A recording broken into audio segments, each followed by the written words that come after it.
சற்று முன் திமுகவில் இணைந்த விஜயின் நெருங்கிய நண்பர் அதிர்ச்சியில் விஜய் ரசிகர்கள். புதுச்சேரியில் ஏஎஃப்டி பஞ்சாலையில் படப்பிடிப்புக்காக நடிகர் விஜய் வந்தறிந்ததை அறிந்து குவிந்த ரசிகர்களால் புதுச்சேரி கடலூர் சாலையில் கடும் போக்குவரத்து நெரிசல் ஏற்பட்டது.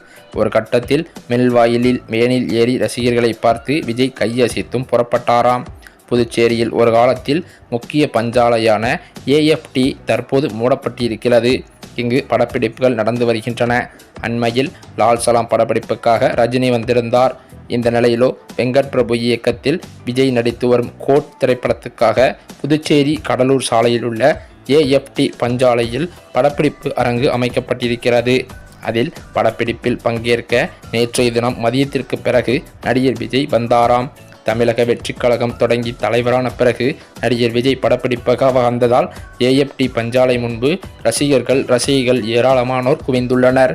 ஒரு கட்டத்தில் ரசிகர்கள் கூட்டம் அலைமோத தொடங்கிவிட்டதாம். போலீசாரும் போதிய அளவில் இல்லை. இதனால் அஞ்சாலையில் எங்கும் நெரிசல் ஏற்பட்டது.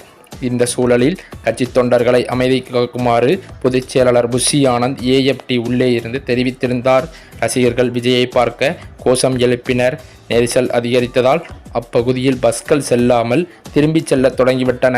பலரும் விஜயை பார்க்க சாலையிலேயே நின்றதால் சாலையில் போக்குவரத்து செல்ல நெரிசலும் ஏற்பட்டது.